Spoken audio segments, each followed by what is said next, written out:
Glory to the Father, the Son, and the Holy Spirit. Amen. Dear my listeners, there is a special announcement today. This will be the last episode for the year 2025. The next message will be only in 2 weeks, that is on January 2nd, 2026. From now on, the episodes will be broadcasted only in every 2 weeks because of the shortage of time. Thank you all for listening so far. Praise the Lord. Today's topic is, what is a true Christmas? Heavenly Father, I thank you for the past week. Lord, help me, your servant, to deliver the message in a fruitful way. May this message transform those who hear me. I pray in the name of Jesus. Amen.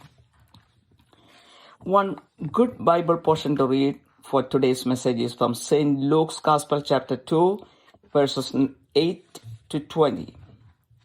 Christmas is the most entertaining spiritual event for Christians every year.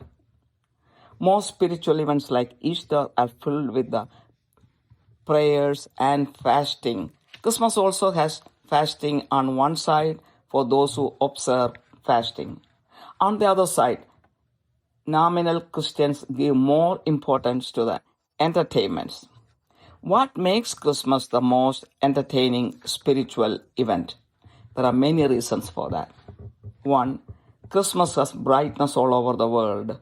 There are decorations everywhere with colorful, bright lights. 2. Christmas tree attracts everyone.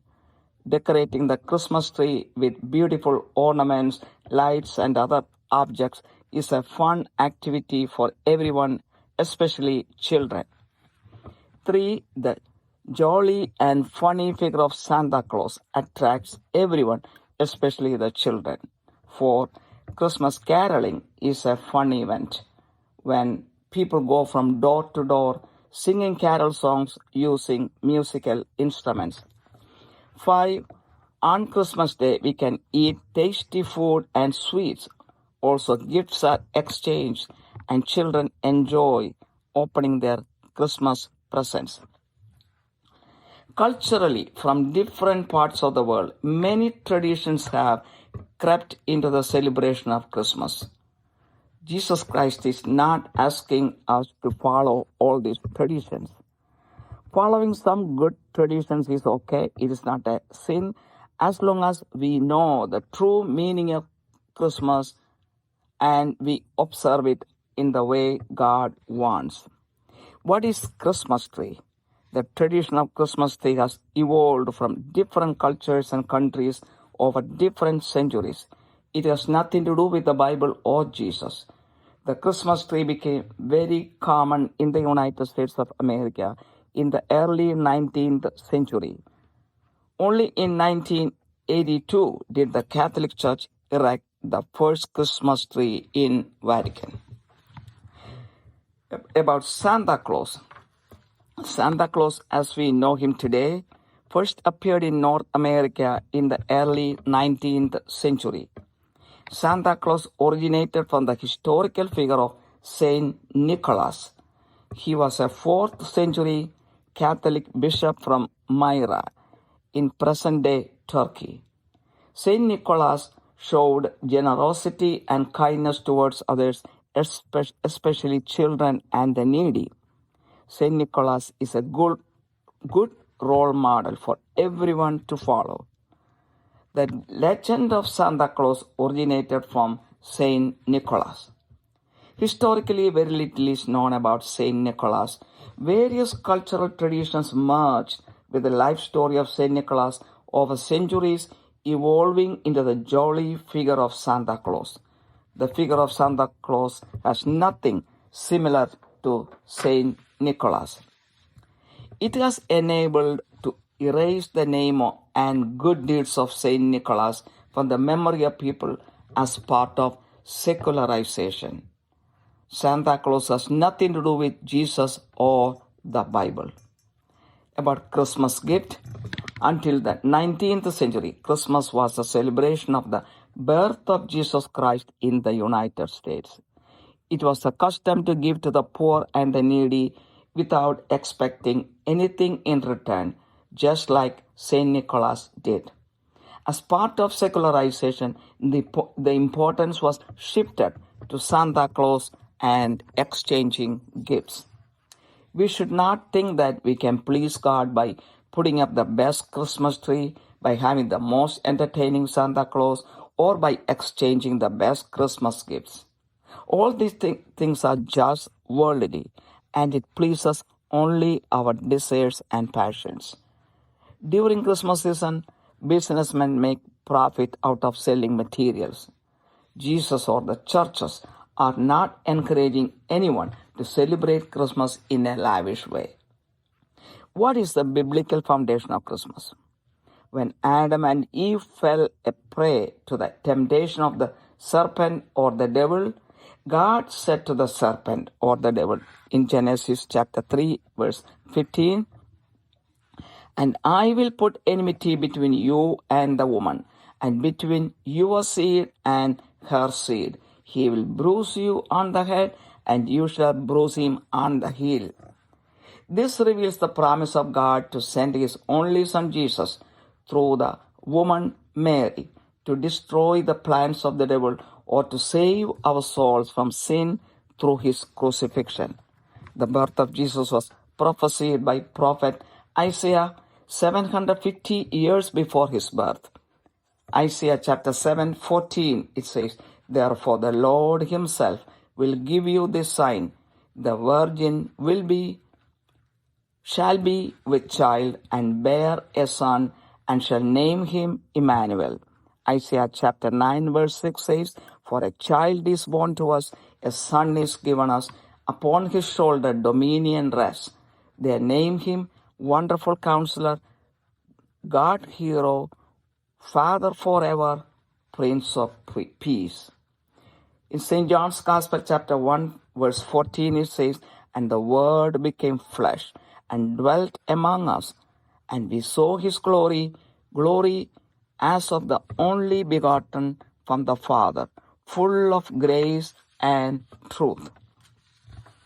Jesus came to the world for all the people. His birth is supposed to bring great joy for all the people who accept Him. In St. Luke's Gospel chapter 2 verse 10, "Soon after the birth of Jesus, an angel of the Lord stood before the shepherds nearby and said to them, 'Do not be afraid, for behold, I bring you good news of great joy, which will be for all the people. For today in the city of David there has been born for you a Savior, who is Christ the Lord.' Suddenly there appeared with the angel a multitude of the heavenly host, and they praised God." In verse 14, "Glory to God in the highest, and on earth peace among men with whom He is pleased." Whoever God is pleased will be filled with the peace of God. The shepherds followed the instructions given by the angel and found baby Jesus lying in a manger. The shepherds spread the news of the birth of the Savior, and everyone who heard it wondered at the things told by the shepherds. The shepherds went back glorifying and praising God for all that they had heard and seen.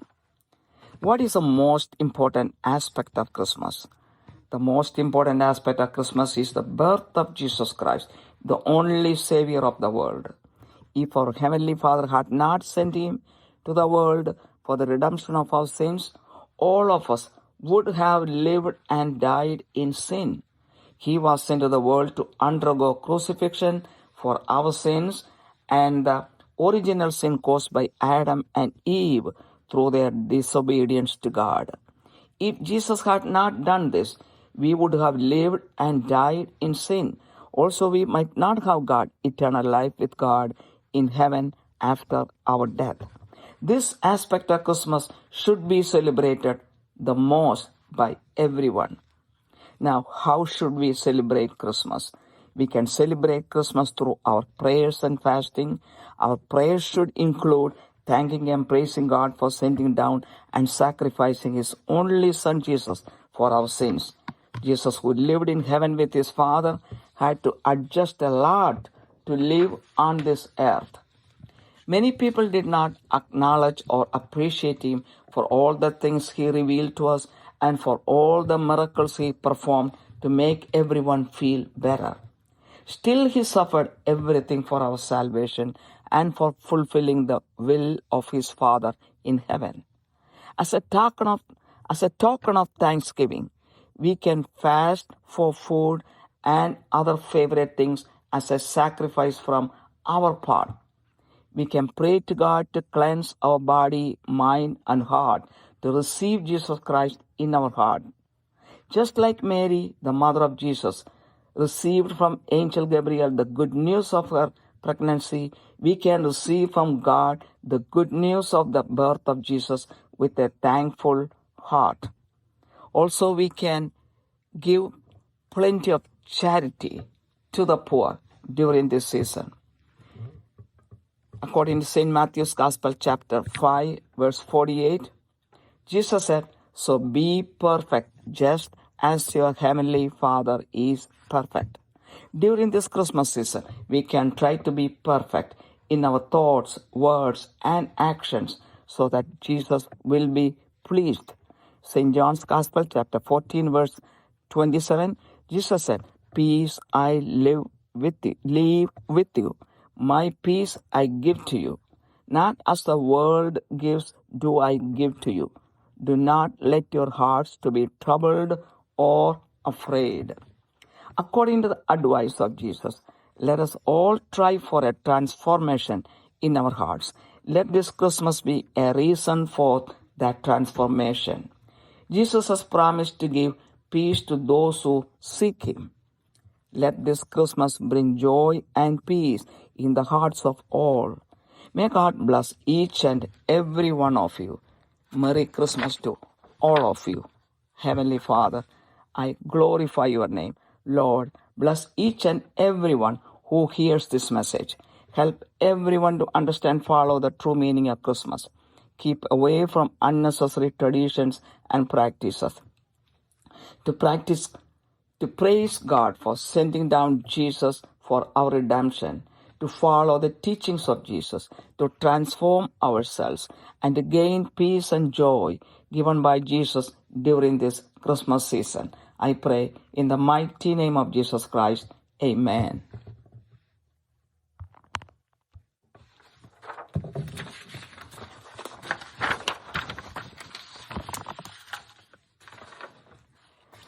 പിതാവിനും പുത്രനും പരിശുദ്ധാത്മാവിനും മഹത്വമുണ്ടായിരിക്കട്ടെ. എൻ്റെ പ്രിയ കേൾവിക്കാരോട് ഒരു പ്രത്യേക announcement പറയുവാനുണ്ട്. ഇന്നത്തെ സന്ദേശം 2025 അവസാനത്തെ സന്ദേശമായിരിക്കും. അടുത്ത സന്ദേശം ബ്രോഡ്കാസ്റ്റ് ചെയ്യുന്നത് 2 ആഴ്ച കഴിഞ്ഞായിരിക്കും, അതായത് ജനുവരി 2. ഇനി മുതൽ സമയത്തിൻ്റെ കുറവ് കൊണ്ട് എല്ലാ ആഴ്ചയിലും ബ്രോഡ്കാസ്റ്റിംഗ് ഉണ്ടായിരിക്കുന്നതല്ല. 2 ആഴ്ചയിൽ ഒരിക്കലേ കാണുകയുള്ളൂ. ഇതുവരെ എന്നെ കേട്ടതിന് നന്ദി. ദൈവത്തിന് സ്തോത്രം. ഇന്നത്തെ ചിന്താവിഷയം, എന്താണ് യഥാർത്ഥ ക്രിസ്മസ്? കാരുണ്യവാനായ സ്വർഗ്ഗസ്ഥ പിതാവേ, കഴിഞ്ഞ ഒരാഴ്ചയ്ക്കായി നന്ദി പറയുന്നു. ഇന്നത്തെ സന്ദേശം വേണ്ടതുപോലെ മറ്റുള്ളവരിലേക്ക് കൈമാറുവാൻ ഈ ദാസിയെ സഹായിക്കണമേ. കേൾക്കുന്നവരിൽ ഒരു രൂപാന്തരം ഉണ്ടാകുവാൻ ഇടയാക്കണമേ. യേശുവിൻ്റെ നാമത്തിൽ തന്നെ ആമേൻ.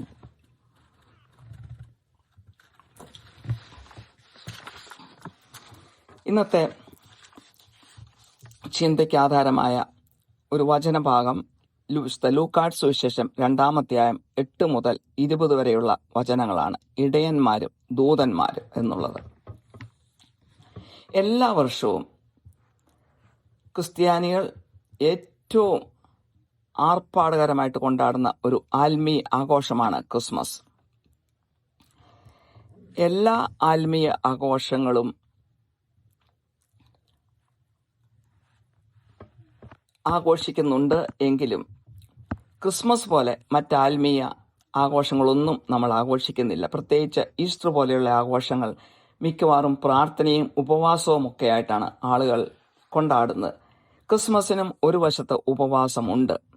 എന്നാൽ നാമമാത്ര ക്രിസ്ത്യാനികൾ ഈ ഉപവാസത്തിനോ പ്രാർത്ഥനയ്ക്കോ ഒന്നുമല്ല പ്രാധാന്യം കൊടുക്കുന്നത്, മറ്റ് ആർഭാടങ്ങൾക്കും ആഘോഷങ്ങൾക്കും ഒക്കെയാണ്. എന്തൊക്കെയാണ് ഈ ക്രിസ്മസിനെ ഒരു ആർഭാടകരമായ ആത്മീയ ഇവൻ്റാക്കി മാറ്റുന്നത് എന്ന് നമുക്ക് നോക്കാം. അതിന് ചില കാരണങ്ങളുണ്ട്. ഒന്ന്, ക്രിസ്മസ് വലിയ ശോഭയേറിയ ഒരു ആഘോഷമാണ്. കാരണം എവിടെ നോക്കിയാലും അലങ്കാരങ്ങളും വർണ്ണശബളമായ ലൈറ്റുകളും ഒക്കെ കാണാം. രണ്ടാമതായിട്ട്, ക്രിസ്മസ് ട്രീ എല്ലാവരെയും ആകർഷിക്കുന്നു. കാരണം വളരെ അലങ്കാര വസ്തുക്കൾ ഉപയോഗിച്ചും പല കളർ ലൈറ്റുകൾ ഉപയോഗിച്ചും ഒക്കെ ഒക്കെ ക്രിസ്മസ് ട്രീ ഒരുക്കുമ്പോൾ അത് എല്ലാവർക്കും ഇഷ്ടമുള്ളൊരു കാര്യമാണ്, പ്രത്യേകിച്ച് കുട്ടികൾക്ക്. മൂന്നാമതായിട്ട്, സാന്താക്ലോസ് എന്ന് പറഞ്ഞ രസികനായ ആ ഒരു വ്യക്തിയുടെ സാന്നിധ്യം എല്ലാവരെയും ആകർഷിക്കുന്നു, പ്രത്യേകിച്ച് കുട്ടികളെ. നാലാമതായിട്ട്, ഒരു രസകരമായ ഇവൻ്റാണ് ക്രിസ്മസ് കാരൾ പാടുവാൻ പോവുക എന്ന് പറയുന്നത്. ഒരു വീട്ടിൽ നിന്ന് മറ്റൊരു വീട്ടിലേക്ക് പാട്ടും പാടി ആഘോഷപരമായിട്ട് പോകുന്നത്, അതും വാദ്യ ഉപകരണങ്ങളൊക്കെ ഉപയോഗിച്ച് പോകുമ്പോൾ അതൊരു വലിയ ആഘോഷമാണ് നാട്ടുകാർക്കൊക്കെ.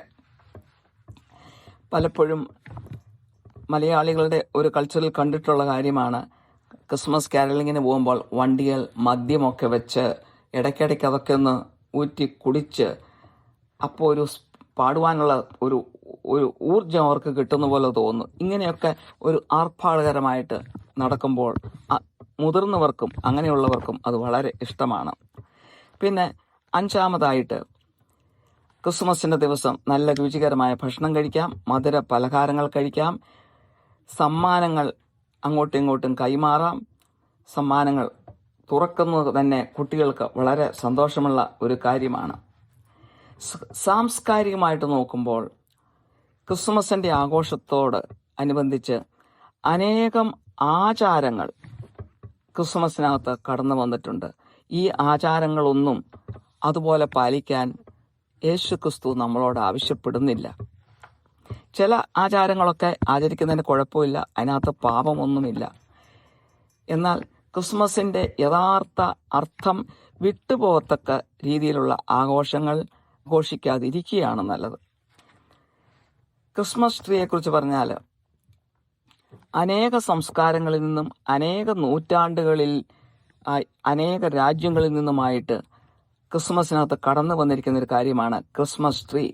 അത് ബൈബിളുമായിട്ടോ യേശുവുമായിട്ടോ ഒരു ബന്ധവുമില്ലാത്ത കാര്യമാണ്. അമേരിക്കയിൽ 19-ാം നൂറ്റാണ്ടിൻ്റെ ആദ്യ സമയത്താണ് ക്രിസ്മസ് ട്രീ സ്ഥാപിതമായത്.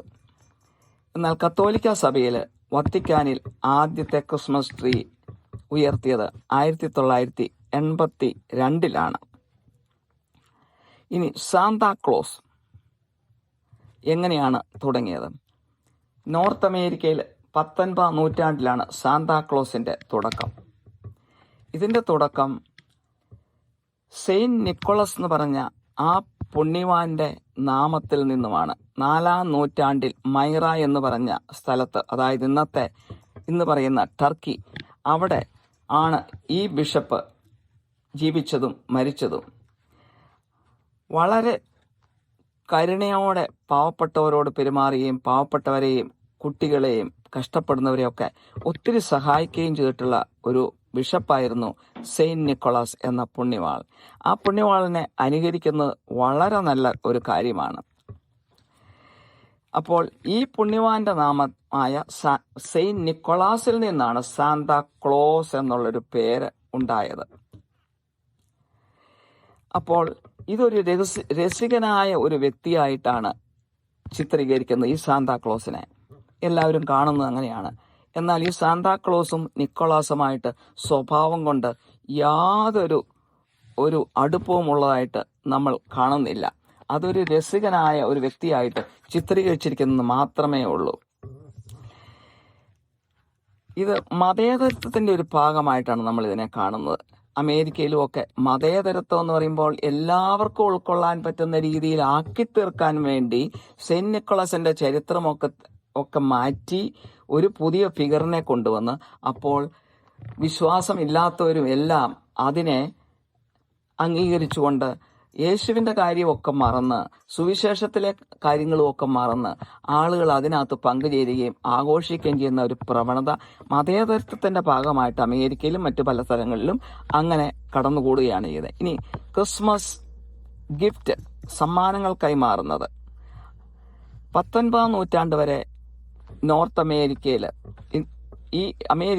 ഈ യുണൈറ്റഡ് സ്റ്റേറ്റ്സിൽ യേശുവിൻ്റെ ജനനം പൂർണ്ണമായിട്ടും സെലിബ്രേറ്റ് ചെയ്ത ഒരു പ്ലേസാണ്.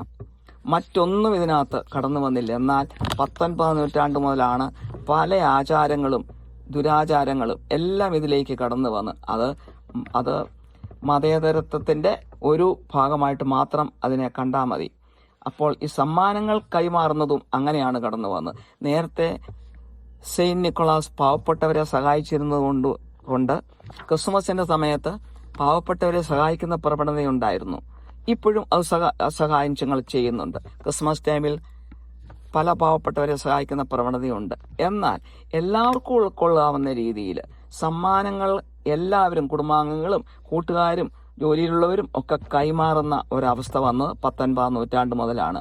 അപ്പോൾ അത് വന്ന മറ്റൊരു ആചാരമായിട്ടാണ് ഇതിലേക്ക് വന്നത്. ഇനി ദൈവം പ്രസാദിക്കുന്നത് എങ്ങനെയാണ്? ഏറ്റവും നല്ല ക്രിസ്മസ് ട്രീ ഇട്ടതുകൊണ്ടോ, ഏറ്റവും നല്ല എൻ്റർടൈനിങ് ആയിട്ട് വരുന്ന സാന്താക്ലോസ് ഉള്ളതുകൊണ്ടോ, അല്ലെങ്കിൽ ഏറ്റവും നല്ല ക്രിസ്മസ് സമ്മാനങ്ങൾ കൈമാറുന്നതുകൊണ്ടോ ഒന്നും ദൈവം നമ്മളിൽ പ്രസാദിക്കുന്നില്ല. അതൊക്കെ ലോകത്തിൻ്റെ ഒരു സംസ്കാരമായിട്ട് മാത്രം കണ്ടാൽ മതി. അതൊക്കെ നമ്മുടെ ആഗ്രഹങ്ങളുടെ അല്ലെങ്കിൽ നമ്മളുടെ മോഹങ്ങളുടെ ഒരു സഫലീകരണം എന്ന് മാത്രം കണ്ടാൽ മതി. ബിസിനസ് ആൾക്കാരൊക്കെ ക്രിസ്മസ് ടൈമിൽ ഒത്തിരി സാധനങ്ങൾ വിറ്റ് പണമുണ്ടാക്കുന്ന ഒരു സീസണും കൂടിയാണ്. ഒരു ചർച്ചോ യേശു ക്രിസ്തുവോ ഈ ക്രിസ്മസ് സീസൺ ആഘോഷിക്കാൻ നമ്മളോട് പറഞ്ഞിട്ടില്ല. അത് നിർബന്ധമായിട്ടുള്ള ഒരു ഘടകമല്ല. എന്നാൽ എല്ലാവരും ആഘോഷിക്കുന്നു. ഇനി എന്താണ് ബൈബിളിൽ ഈ ക്രിസ്മസിന്റെ അടിസ്ഥാനം എന്ന് നോക്കാം. ആദവും ഹവ്വായും സാത്താന്റെ പ്രലോഭനത്തിന് ഇരയായപ്പോൾ, അതായത് സാത്താൻ പാമ്പിന്റെ രൂപത്തിൽ അവരെ വന്ന് പ്രലോഭിപ്പിച്ചപ്പോൾ അതിന്റെ ഉൽപ്പത്തി പുസ്തകം 3:15 പറയുന്ന പ്രകാരം, ഞാൻ നിനക്കും സ്ത്രീക്കും നിന്റെ സന്തതിക്കും അവളുടെ സന്തതിക്കും തമ്മിൽ ശത്രുത്വം ഉണ്ടാക്കും. അവൻ നിന്റെ തല തകർക്കും, നീ അവന്റെ കുതികാൽ തകർക്കും എന്നീ വചനം ദൈവം പറഞ്ഞു. അപ്പോൾ ദൈവത്തെ അനുസരിക്കാതെ പിശാചിന് അടിമയായി ദൈവത്തിനെതിരായി പാപം ചെയ്തപ്പോൾ അവർക്ക് സ്വർഗരാജ്യം എന്നേക്കുമായി നഷ്ടപ്പെട്ടു. അവർ പാപത്തിൽ മരിക്കേണ്ട സാഹചര്യത്തിലേക്ക് വന്നപ്പോൾ അവർ മാത്രമല്ല, അവരുടെ സന്തതി പരമ്പരകളായ നമ്മളെല്ലാവരും പാപത്തിൽ മരിച്ച സ്വർഗരാജ്യം നഷ്ടപ്പെടുന്ന അവസ്ഥയിൽ വന്നപ്പോൾ അതിൽ നിന്ന് രക്ഷിക്കുവാനാണ് യേശുക്രിസ്തുവിനെ, സ്വന്തം പുത്രനായ യേശുക്രിസ്തുവിനെ ഭൂമിയിലേക്ക് ദൈവം അയച്ചത്. അതിന്റെ വാഗ്ദാനമാണ് ഈ വചനത്തിൽ കൂടി ദൈവം നമുക്ക് നൽകുന്നത്. പിന്നെ യേശുവിന്റെ ജനനത്തിന് 750 വർഷം മുമ്പ് യേശുവിന്റെ ജനനം യെശയ്യാ പ്രവാചകൻ വഴി ദൈവം അരുളി ചെയ്തിട്ടുണ്ട്. യെശയ്യാ 7:14 പറയുന്നു, അതിനാൽ കർത്താവ് തന്നെ നിനക്ക് അടയാളം തരും, യുവതി ഗർഭം ധരിച്ച് ഒരു പുത്രനെ പ്രസവിക്കും, അവൻ ഇമ്മാനുവേൽ എന്ന് വിളിക്കപ്പെടുമെന്ന്. യെശയ്യാ 9:6 പറയുന്നു, നമുക്കൊരു പുത്രൻ നൽകപ്പെട്ടിരിക്കുന്നു, ആധിപത്യം അവന്റെ ചുമലിലായിരിക്കും, വിസ്മരണീയനായ ഉപദേഷ്ടാവ്, ശക്തനായ ദൈവം, നിത്യനായ പിതാവ്, സമാധാനത്തിന്റെ രാജാവ് എന്ന് അവൻ വിളിക്കപ്പെടും എന്ന്. യോഹന്നാൻ സുവിശേഷം 1:14 യേശുവിനെ കുറിച്ച് പറയുന്നു, വചനം ജഡമായി തീർന്ന് കൃപയും സത്യവും നിറഞ്ഞവനായി നമ്മുടെ ഇടയിൽ പാർത്തു, ഞങ്ങൾ അവന്റെ തേജസ് പിതാവിൽ നിന്ന് ഏകജാതനായവന്റെ തേജസ്സായി കണ്ടു എന്ന് ക്രിസ്തുവിനെ അനുഭവിച്ചറിഞ്ഞ ശിഷ്യൻ ആയ യോഹന്നാൻ എഴുതിയിരിക്കുന്നതാണ്. യേശു ഭൂമിയിലേക്ക് വന്ന് സർവ്വ മാനവരാശിക്കും വേണ്ടിയിട്ടാണ്. യേശുവിനെ സ്വീകരിക്കുന്ന എല്ലാവരിലും യേശു സന്തോഷവും സമാധാനവും കൊടുക്കുമെന്ന് വാഗ്ദാനം ചെയ്തിട്ടുണ്ട്. വിശുദ്ധ ലൂക്കായുടെ പുസ്തകം 2:10 യേശുവിന്റെ ജനനത്തിന് അല്പം നേരങ്ങൾക്ക് ശേഷം ദൈവത്തിന്റെ ദൂതൻ അവിടെ ഉണ്ടായിരുന്ന ആട്ടിടയന്മാർക്ക് പ്രത്യക്ഷപ്പെട്ടുകൊണ്ട് അവരോട് പറഞ്ഞു, ദൂതൻ അവരോട് ഭയപ്പെടേണ്ട, സർവ്വജനത്തിനും ഉണ്ടാവാനുള്ളൊരു മഹാസന്തോഷം ഞാൻ നിങ്ങളോട് സുവിശേഷിക്കുന്നു.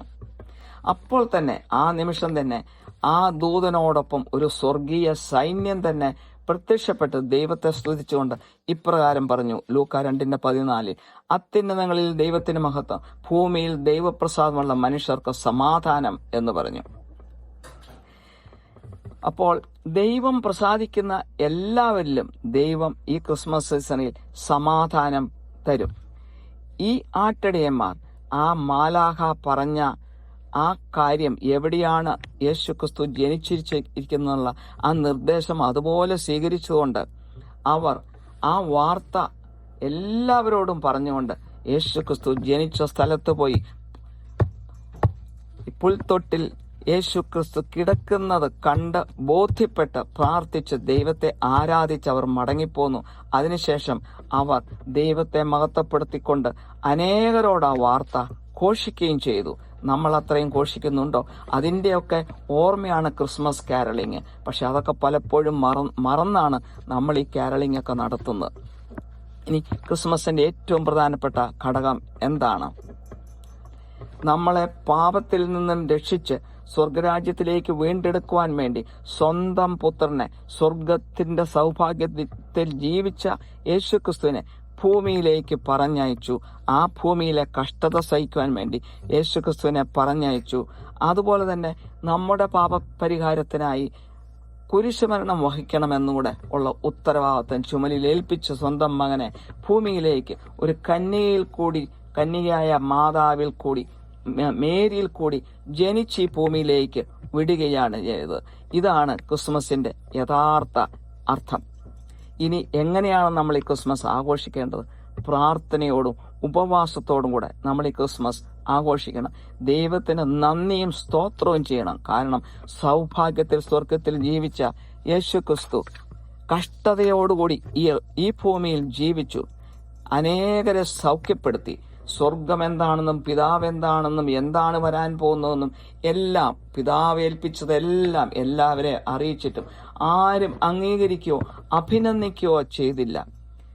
മാത്രവുമല്ല, നമുക്ക് വേണ്ടി, നമ്മുടെ നിത്യരക്ഷയ്ക്ക് വേണ്ടി കുരിശുമരണം സഹിച്ചു. പിതാവിന്റെ ഇഷ്ടം അങ്ങനെ നിറവേറ്റി. അപ്പോൾ ഒരു നന്ദി സൂചകമായിട്ട് നമ്മൾ ഉപവസിക്കുകയും പ്രാർത്ഥിക്കുകയും ചെയ്യണം.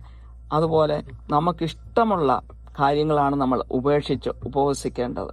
നമുക്ക് ഏതാണോ ഏറ്റവും ഇഷ്ടമുള്ളത് അത് ഉപേക്ഷിച്ചുകൊണ്ട് അല്പം നമ്മൾ ഉപവസിക്കാനായിട്ട് നമ്മളൊക്കെ തയ്യാറായാൽ ദൈവം പ്രസാദിക്കും.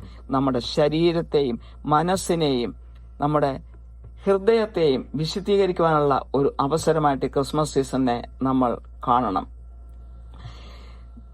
ഗബ്രിയേൽ മാലാഖ മാതാവിനോട് മംഗളവാർത്ത അറിയിച്ചപ്പോൾ ഏത് രീതിയിൽ അത് ഹൃദയത്തിൽ സംഗ്രഹിച്ച് മാതാവ് അത് സ്വീകരിച്ചോ, അതുപോലെ തന്നെ ക്രിസ്തുവിന്റെ ജനനം ഈ ക്രിസ്മസിൽ നമ്മളും ഹൃദയത്തിൽ അതുപോലെ ഏറ്റെടുത്ത് സംഗ്രഹിച്ച് അതിനെ ബഹുമാനത്തോടും സന്തോഷത്തോടും സ്തോത്രത്തോടും കൂടി നമ്മൾ സ്വീകരിക്കണം. മംഗളവാർത്ത അറിയിച്ച മാതാവിനെ പോലെ നമ്മളും അത് ഹൃദയത്തിൽ സംഗ്രഹിച്ച് സൂക്ഷിച്ച് ആഘോഷിക്കണം. വിശുദ്ധ മത്തായി സുവിശേഷം 5:48 യേശുക്രിസ്തു പറഞ്ഞു, അതുകൊണ്ട് നിങ്ങളുടെ സ്വർഗസ്ഥനായ പിതാവ് പരിപൂർണരായിരിക്കുന്ന പോലെ നിങ്ങളും പരിപൂർണരായിരിക്കുവിൻ. ഈ ക്രിസ്മസ് സീസണിൽ നമുക്കും നമ്മുടെ ചിന്തയിലും വാക്കിലും പ്രവൃത്തിയിലും പരിപൂർണരാകുവാനായിട്ട് ശ്രമിക്കാം. അനേകർക്ക്, പാവപ്പെട്ടവർക്ക് ഒക്കെ നമുക്ക് ചെയ്യാൻ പറ്റുന്ന സഹായങ്ങൾ ചെയ്തുകൊണ്ട് ഈ ക്രിസ്മസ് നമുക്ക് ആഘോഷിക്കാം. വിശുദ്ധ യോഹന്നാൻ സുവിശേഷം 14:27 യേശു പറഞ്ഞു, ഞാൻ നിങ്ങൾക്ക് സമാധാനം തന്നിട്ട് പോന്നു, എന്റെ സമാധാനം നിങ്ങൾക്ക് ഞാൻ നൽകുന്നു. ലോകം നൽകുന്ന പോലെയല്ല ഞാൻ നൽകുന്നത്. നിങ്ങളുടെ ഹൃദയം അസ്വസ്ഥമാകേണ്ട, നിങ്ങൾ ഭയപ്പെടുകയും വേണ്ട. അപ്പോൾ യേശുവിന്റെ ഉപദേശപ്രകാരം നമ്മുടെ ഹൃദയങ്ങളിൽ ഒരു രൂപാന്തരമാണ് ഈ ക്രിസ്മസ് സീസണിൽ ഉണ്ടാകേണ്ടത്. ആ രൂപാന്തരത്തിന് ഈ ക്രിസ്മസ് ഒരു മുഖാന്തരമാകട്ടെ എന്ന് ഞാൻ പ്രാർത്ഥിക്കുന്നു. യേശു തരുവാൻ ആഗ്രഹിക്കുന്ന സമാധാനവും സന്തോഷവും എല്ലാവർക്കും ഉണ്ടാകട്ടെ. എല്ലാവരുടെ ഹൃദയങ്ങളിലേക്ക് സന്തോഷവും സമാധാനവും കടന്നു വരട്ടെ എന്ന് പ്രാർത്ഥിക്കുന്നു. ദൈവം എല്ലാവരെയും അനുഗ്രഹിക്കട്ടെ എന്ന് പ്രാർത്ഥിക്കുന്നു.